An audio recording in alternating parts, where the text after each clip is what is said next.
এদেশে যা পাপ গণ্য, অন্য দেশে পুণ্য তাই। একটা সময় এসে আমার দোতারাটা একজন ভেঙে দিল, একতারাটা ভেঙে দিল, ঠিক আছে, কিন্তু মনতারা তো আর ভেঙে দিতে পারে না। রাজনীতিকরা যখন যুদ্ধ বাঁধে তখন সমাজের যারা একেবারে যুবক তরতাজা মানুষ তাদের হাতে অস্ত্র তুলে দেয়, এটা দেখেছি। দুজন খেলোয়াড় খেলছে, আমরা হলাম ওই দাবার গুঠিগুলো।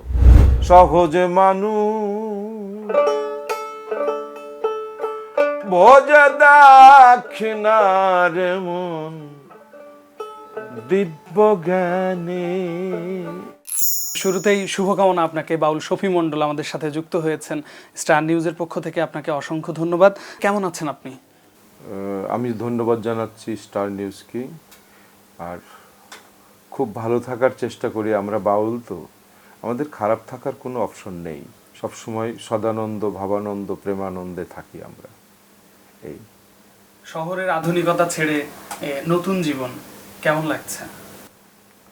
আধুনিকতা আর জীবনের সাথে কোনো আমাদের মিল নেই, আমরা একইভাবে চলি। কখন আধুনিক হয়ে যায়, কখন স্বাভাবিক হয়ে যায় আমরা জানি না, তবে আমাদের পথ চলাটা অন্যদের থেকে একটু ভিন্ন, এটা মনে হয়। এই গানের শুরুটা কিভাবে হয়েছিল এবং গানে কিভাবে এসেছিলেন এবং কেন এসেছিলেন সেই গল্পটা একটু জানতে চাই। মনের অজান্তেই কখন গানের মধ্যে চলে এসেছি জানি না। আমার পরিবারের কেউ গান করেনি কখনো, আমি আমার পরিবারের সবার ছোট, তো আমার উপরে যারা আছে পূর্ববর্তী তারা কেউ কখনোই গান করেনি, আমার থেকেই গান শুরু। আর শুরুটা কিভাবে হয়ে গেছে জানি না, তবে আমি আর বাদ দিতে পারি নাই, এটা বলতে পারি। বাউল শফি মণ্ডলের প্রাতিষ্ঠানিক শিক্ষা জীবন নিয়ে একটু জানতে চাই। প্রাতিষ্ঠানিক শিক্ষার কথা ভুলেই গেছি একেবারে, ওই শিক্ষার কথা আর মনে হয় না। প্রাতিষ্ঠানিক শিক্ষা তো একটা যোগ্যতা মাত্র, কোনো প্রতিষ্ঠান বা কোনো উচ্চ পর্যায়ে কোনো চেয়ারে যাবার জন্য, জায়গা করার জন্য, সেটা ও কথাটা ভুলেই গেছি। এই পথে ধরেছি তো, এখন আর স্বশিক্ষায় আমরা চলি, নিজের মধ্যে প্রভুকে আবিষ্কার করি। আমাদের কাজ হলো, আমাদের বলতে বিশেষ করে আমি যেভাবে চলি, লালন ফকিরের পথ অবলম্বন করে চলি। তো সেই পথ ধরে হাঁটছি, লালন ফকিরের পথ, যে তুমি তোমার মধ্যেই ঈশ্বরকে অন্বেষণ করো এবং তাকে আবিষ্কার করে তার সাথে পথ চলো। জাগতিক সব কিছু ব্যাপারটা জগতের সাথে একটু মিলতাল দিয়ে চলি মাত্র, কিন্তু আমাদের পথ চলাটা একটু ভিন্ন। আমরা খুঁজি আমার মধ্যে, আমার আপন ভুবনে আমার ঈশ্বরকে, আমার বন্ধুকে। আমাদের ভাব, ভক্তি, প্রেম, বিশ্বাস আর বিনয়তা, এটাই আমাদের পুঁজি, যার প্রতিষ্ঠানে কোনো রূপ নাই। ভাবের কোনো রূপ নাই কোনো প্রতিষ্ঠানে, প্রেমের কোনো রূপ নাই, বিশ্বাসের কোনো রূপ নাই, বিনয়িতার কোনো রূপ নাই। এই যে ব্যাপারগুলো যেখানে কেউ প্রকাশ করতে পারে না, যে এর কেউ দেখাতেও পারে না, তো সেইগুলোই হলো আমাদের পুঁজি। সেই পুঁজি নিয়ে চলছি। আমার আপন ভুবনে আর কেন মন ঘোর বাহিরে, বাহিরে যার তত্ত্ব কর বিরত, সে তোমার আত্মা চক্রেই বিহারে। হ্যাঁ, বামেইরা নারী দক্ষিণে পিঙ্গলা, সে তো রজগুণে করিতেছে খেলা, মধ্যে শতগুণ সুষম্মা বিমলা, ধরো ধরো তারে সাদরে। লালন ফকির বলছেন, কুলকুণ্ডলিনী শক্তি বায়ু বিকারে, অচৈতন্য হয়ে আছে মূলাধারে, গুরুদত্তা তত্ত্ব সাধনের জোরে, চেতন কর মন তাহারে। পাখি পুষলাম চিরকাল,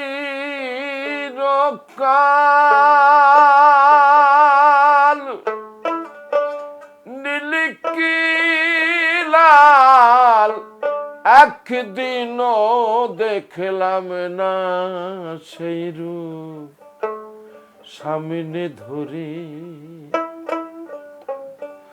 এক শোক পাখি আমার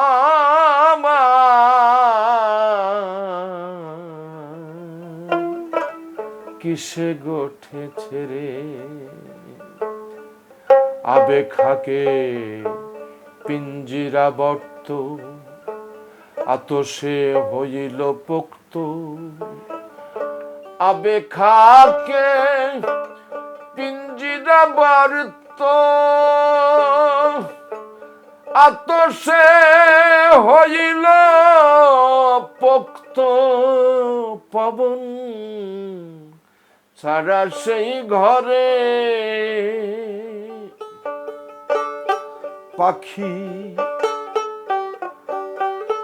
পবন সারা যেই ঘরে আছে সুখ পাখি সে থাই প্রেমের শিকল পায় আজব খেলা খেলছে সে পাখি গুরু গোসাই মেরে। এই যে আমার ভিতরে যে কুলবিন মুমিনিন আসছে আল্লাহ, যে ভিতরে যে আরো সে আমার আল্লাহ বাস করছে, সেই পাখিটাকে আমি কখনো সে লাল নীল সবুজ নাকি তাকে দেখতে পাইনি কখনো। তাই আমি বারবার খুঁজেও আমি হয় আমার গুরুরূপ দেখি, না হলে আমারই রূপ দেখি। তাই আল্লাহ সে আল্লাহ বলে ডাকছে সদাই করে ফিকিরি। এই হলো আমাদের পথ চলা। এই যে মানুষে মানুষ খোঁজার কথা বলছিলেন, এই মানুষে মানুষ খোঁজার পথটা আসলে কি? এটা খুব সহজেই রাসূল করিমও বলেছেন যে তুমি তোমাকে চিনিলেই তুমি তোমার ঈশ্বরকে চিনিবে, আল্লাহকে চিনিবে। কোরআন শরীফে আল্লাহ বলেছেন যে তুমি তোমাকে চিনিলেই তুমি তোমার রবকে চিনিবে। মান আরাফা নাফসাহু ওয়া ফাকাদ আরাফা রাব্বাহু। তাই নিজেকে জানতে বলেছে সবাই, সাধারণ মানুষও আমরা সবাই নিজেকে জানা খুবই জরুরি।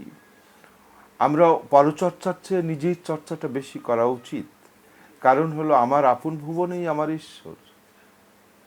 তাই একটা মানুষ কখনো সবার মন জয় করতে পারবে না, সবাইকে খুশি রাখতে পারবে না। তাই নিজেকে খুশি রাখো তুমি। সহজে মানুষ ভোজে দাক্ষিণার মন দিব্য জ্ঞানে পাবিরে অমূল্য নিধি বরিত মানে। সারাদিন খুঁজে খুঁজে তো সহজ মানুষ পাওয়া যায় না, তাই না? তুমি নিজে সহজ হয়ে যাও, তুমি তোমার যত্ন নাও, তুমি এমনভাবে তোমাকে তৈরি করো। এই যে সার্বজনীন শিক্ষার কথা বলছি, তুমি তোমাকে নিজেকে এমনভাবে তৈরি করো যেন তোমাকে নিয়ে তোমার 5 কুল অহংকার করে। প্রথমে গুরুকুল, তারপরে পিতাকুল, মাতৃকুল, সমাজ, এই কুলগুলো যেন তোমাকে নিয়ে অহংকার করে, তুমি যেন অহংকার করো না। যেদিন অহংকার পতনের মূল, যেদিন তোমার মধ্যে তোমার জানার আছে এবং তুমি অনেক কিছু এই অহংকার এসে যাবে, সেদিন থেকে ভেবে নিও তোমার পতন শুরু হয়ে গেল। এটাই হলো মহাজনের শিক্ষা। এই যে বাউলরা সাদা কাপড় পরেন এবং এই সাদা কাপড় পরার পেছনের গল্পটা একটু আমাদেরকে বলবেন। এটা হলো যারা লালন পথ অবলম্বী, লালন ফকিরের একটা বাণী আছে যে আজব ফকিরি রং সদা সাদা সোহাগিনী সাই। মানে সাদা মানে সব রং, সাদার মধ্যে ভালো করে চেয়ে দেখলে সকল রঙগুলো খুঁজে পাওয়া যায়। আর সাদাতে যখন রং লেগে যায় না, তখন অন্য রং আর খুঁজে পাওয়া যায় না। তাই নিজেকে সাদা রাখতে বলেছে, জীবনের সমাধিটাও সাদা, নিজেকেও সবসময় সাদা রাখতে হবে। সাদা কাপড় পরলেই তার আস্তেই তার মনটা নরম হয়ে যায়। কেন আজব রং সাদা সোহাগিনী সাই। সাদা হলো সকল রঙের প্রতীক, ওর মধ্যে হাজারো যত রং আছে পৃথিবীতে, সব রং ওর মধ্যে আপনি দেখতে পাবেন যদি আপনি খুঁজে নেন। এই জন্য সাদা কাপড় পরে সবাই। আর এর মধ্যে আরেকটা আছে, যেটা সুফি থেকে যারা বাউল হয়েছে, ফকির, তাদের জন্য এটাকে বল।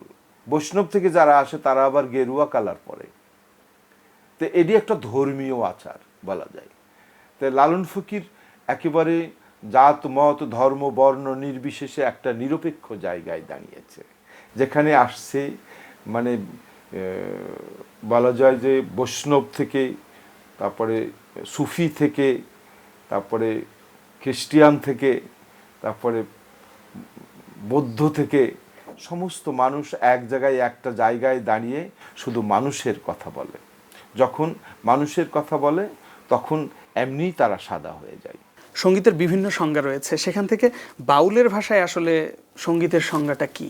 বাউলরা যা কথা বলে না শাস্ত্র থেকেই বলে। সুর ঈশ্বর, ত্রিপিটকে আছে। সুর হলো ঈশ্বর। সুরের কোনো ভাষা নাই, সুরের কোনো রূপও নাই, ভাষাও নাই, অনুভব করা যায় মাত্র। সুতরাং মানে ঈশ্বর, সুর ঈশ্বর, যা দেখা যায় না, সবগুলোই নিরাকার। সুর হলো নিরাকার। বিভিন্ন যে পাত্রে রাখা হয়, সুর যখন শাস্ত্র মতে বিভিন্ন রাগের মধ্যে রাখা হয়। যদি ইমনে রাখা হয় ইমনের মতো লাগবে, ভৈরবে রাখা হয় ভৈরবের মতো লাগবে, তারপরে মানে বাগেশ্রীতে রাখলে বাগেশ্রীর মতো লাগবে। হ্যাঁ, সুরেশ্রী, বাগেশ্রী, রূপশ্রী, তারপরে বিভিন্ন রূপ এরকম এই মানুষে দিয়েছে সুরের, যখন যেভাবে লাগে। সঙ্গীতের আসলে মূল দর্শনটা কি এবং বাউলের মূল দর্শনটা কি? আমি প্রথমে বলেছিলাম যে ভাব, ভক্তি, প্রেম ও বিশ্বাস আর বিনয়িতা, এই পাঁচটা দিক নিয়ে বাউল পথ চলে। এবং যে খোঁজে মানুষে খোদা, সে বাউল। মানুষের মধ্যে ঈশ্বরকে আবিষ্কার করা, এটি হলো মূল দর্শন। এই দর্শনটা যে যেভাবে পারে সেইভাবে এই দর্শনটা মেনে চলে। আরও একটা সমসাময়িক প্রশ্ন রয়েছে যে বাউলরা আসলে কেমন সমাজ ব্যবস্থা চায়? যেদিন হিন্দু মুসলমান বৌদ্ধ খ্রিস্টান জাতি গোত্র ভেদ নাহি রবে, এমন মানব সমাজ কবে গো সৃজন হবে। শোনায়ে লোভের বলি, নেবে না আর কান্ধের ঝুলি, ইতর আত্রাপ বলি দূরে ঠেলে নাহি দেবে। আমির ফকির এক হয়ে ঠাই, সবার পাওনা পাবে সবাই, আশরাফ বলিয়া রেহাই ভবে কেহ নাহি পাবে। এমন মানব সমাজ কবে গো সৃজন হবে। এমন সমাজ চাই আমরা। সাধু ফকির হয়েছেন, লোভ লালসা ত্যাগ করেছেন। গানের জন্য কেউ ডাকলে সম্মানী কি চেয়ে নেন নাকি যেমনটা দিচ্ছেন তেমনই নেন? আগে চেয়ে নিতাম, এখন নেই না। এখন অবস্থান একটা এমন যে আমি বুঝতে পেরেছি একটা মানুষের চলার জন্য বেশি কিছু লাগে না, তো না চাইতে বেশি পাওয়া যায়, এটাও একটা লোভ কাজ করে, এটাও একটা পলিসি বলতে পারেন। কিন্তু ওই রকম করে চেয়ে নিই না, আর কখনো নিতে পারিও না। যে যা দেয় নেই, না দিলেও কোনো কষ্ট নাই।